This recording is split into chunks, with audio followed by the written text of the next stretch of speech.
Olá, começa agora o Sindepres Entrevista.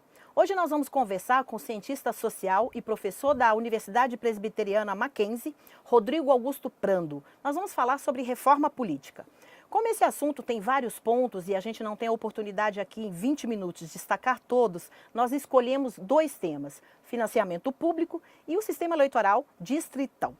Professor, muito obrigado por aceitar nosso convite. Cleide, é um prazer estar aqui com vocês no Sindepres e conversar um pouquinho sobre esse tema que é tão importante para a sociedade brasileira e que parabenizo de antemão o sindicato por estar trazendo essa discussão à tona aí no programa. Obrigado pelo convite, agradeço. Ok, professor.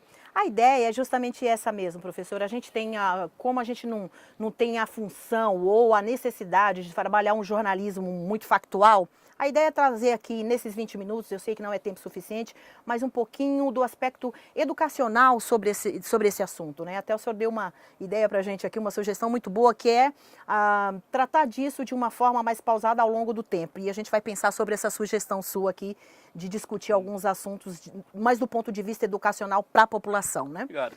Para a gente começar, a gente tem aqui, vamos ver se a gente consegue falar de outras coisas, mas a prioridade são realmente esses dois temas. Eu vou deixar o senhor bem à vontade. A gente fala do distritão, a gente começa sobre a questão do financiamento público nesses 10 primeiros minutos. Vamos começar então do princípio que é a palavra reforma. Perfeito. Tá? Acho que para a gente discutir em termos mais gerais, portanto não factual, como você bem colocou há pouco, a ideia de que reformar é mais fácil do que construir algo novo.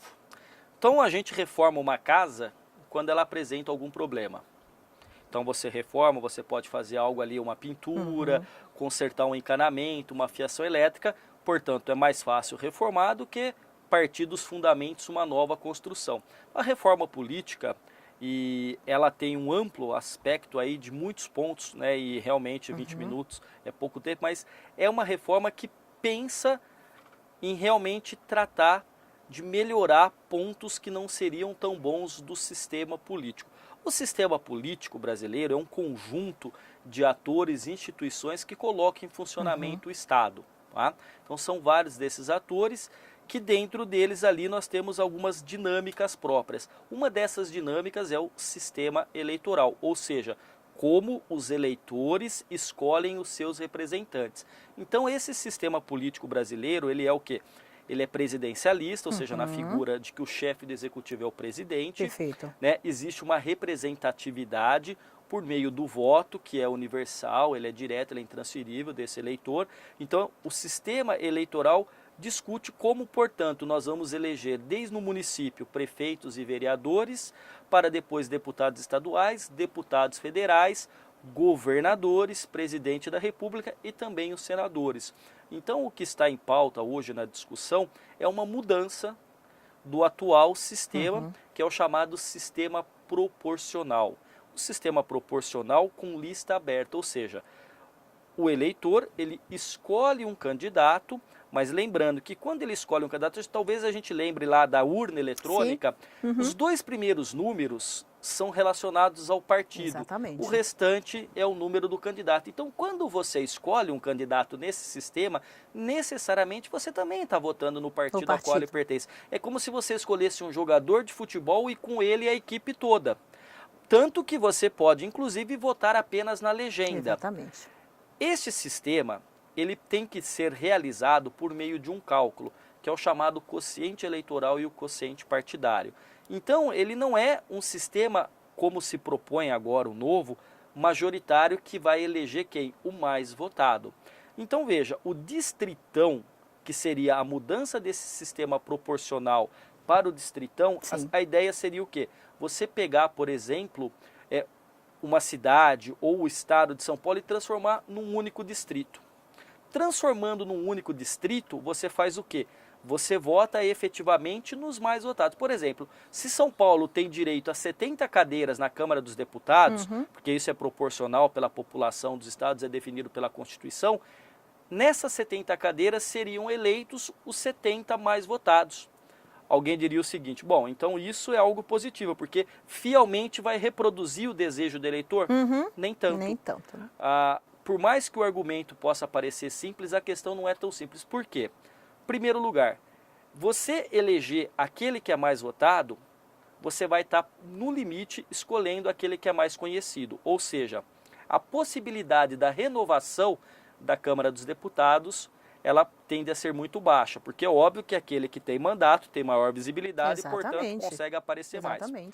Fora isso... Tem mais recursos, Tem mais recursos. Fora isso, aqueles 70 candidatos que vão receber os votos são os votos válidos. Os outros que não serão eleitos, portanto, do 71º para diante, são descartados. Então, há um cálculo que mais ou menos 1/3 dos votos sejam desperdiçados.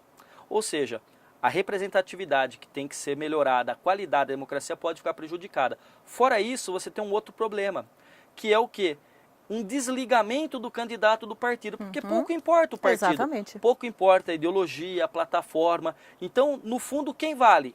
A pessoa. Esse distritão, ele é ruim, sobretudo porque ele personifica o voto. Você pode escolher aquele que já é conhecido e tem mandato, ou você pode escolher alguma celebridade, alguém do mundo do esporte, da televisão. Então você imagina transformar o estado de São Paulo num distrito, aqueles que estão em São Paulo e têm visibilidade, por exemplo, na mídia, artistas seriam aqueles mais bem colocados. Exatamente. Não é? Isso, inclusive, é muito discutido porque no sistema proporcional como nós temos, por conta do quociente eleitoral, existem algumas distorções, que é aquela ideia do puxador de votos. Foi chamado aqui na sociedade brasileira do efeito tiririca. Exatamente. O tiririca tem uma votação expressiva, e quando ele tem uma votação expressiva, por conta do quociente eleitoral, ele puxa algum candidato do partido ou da coligação. Mas para corrigir esse problema, você poderia, por exemplo, não permitir a coligação para as eleições que são proporcionais, permitindo coligação para o executivo, prefeito, governador e presidente, não para proporcional. Então, você sair disso, que é um problema, é fato, para um outro que é muito maior, porque prejudica, o distritão vai permitir baixa renovação do representatividade do povo, né, na Câmara. Os partidos pequenos, partidos ideológicos e as minorias ficariam sem representatividade, porque aquele que tem principalmente maior visibilidade é o mais votado. Você personifica, como eu coloquei, a política, enfim. Então é um modelo que hoje vai na contramão das democracias contemporâneas. Foi tão criticado este sistema que aí os políticos resolvem tirar uma jabuticaba, tiram um coelho da cartola e querem inventar um distritão misto, que não existe em lugar nenhum do mundo, não é? Porque a ideia do distritão, que seria essa ideia da votação não proporcional, mas majoritária, seria uma antessala para chegarmos a um outro sistema, que é o chamado distritão misto, por exemplo, utilizado na Alemanha. Que já é um modelo já mais conhecido e que existe. Ele é mais sofisticado, porque o eleitor votaria 2 vezes, ele vota no candidato do distrito e depois ele vota no candidato do partido numa lista fechada. Agora, sabemos que se você deixar a reforma política na mão dos políticos, a probabilidade de não chegar à sociedade algo bom e algo que defenda apenas interesses corporativos é muito grande. Então, por isso que, inclusive, você coloca na abertura do programa, hoje, na terça-feira, a Câmara dos Deputados está discutindo e é provável que, não tendo consenso, isso não avance ainda hoje. É verdade. Professor, eu queria que o senhor falasse uma questão. Essa questão, né, do sistema eleitoral que está sendo colocada para mudar, né, do que a gente tem hoje, ele é uma afronta à democracia brasileira? Bem uma afronta talvez seja um termo um pouco forte, porque eles são eleitos, eles têm a legitimidade do voto. Mas, sem dúvida nenhuma, no momento em que o país passa por crise econômica, crise política, crise ética e crise de lideranças, esta proposta endógena dentro da Câmara dos Deputados não dialoga com a sociedade brasileira. A sociedade brasileira hoje reclama por transparência, reclama por maior participação. E, sobretudo, neste momento de crise, não é um momento de se pensar nesse tipo de reforma. Por quê? Porque ela é uma reforma casuística, na maioria das vezes. Favorece os chamados donos do poder, aqueles que lá estão. Então, sem dúvida, se não é algo que é uma afronta à democracia, porque os limites da democracia são respeitados, pode ser no limite uma afronta ao eleitor, uma afronta ao cidadão, mostrando que muitas vezes os políticos em Brasília ficam desconectados da vida real daquele cidadão e daquele pagador de imposto sofrido que é o brasileiro. Professor, o sistema que a gente tem hoje eleitoral, ele é um sistema falido? Ou é um sistema que precisa de algumas mudanças? Cleide, como é que a gente pode... Vamos pensar o seguinte, não existe sistema político ou sistema eleitoral perfeito. O que se tem que pensar a partir da discussão é qual é aquele que causa menos distorções e qual é aquele que melhora a qualidade da representação, ou, no limite, melhora a qualidade da democracia. Então este hoje tem problemas, mas não é um problema pontual da sociedade brasileira. Existem problemas na França, nos Estados Unidos. Então, por exemplo, nos Estados Unidos, Hillary Clinton pode ter ganho no voto popular, mas perdeu no colégio eleitoral. Exatamente. Então, assim, no fundo, as sociedades vão tentando adequar de acordo com a sua história, com as suas características culturais, e quem vai discutir isso, inclusive, a respeito das instituições e das leis, é o Montesquieu, né, um filósofo que escreveu sobre o espírito das leis. Então é toda uma discussão pautada em pensar qual é o menos pior. Perfeito não haverá. Sobretudo se a gente for para o segundo tema, que é a questão do financiamento da democracia.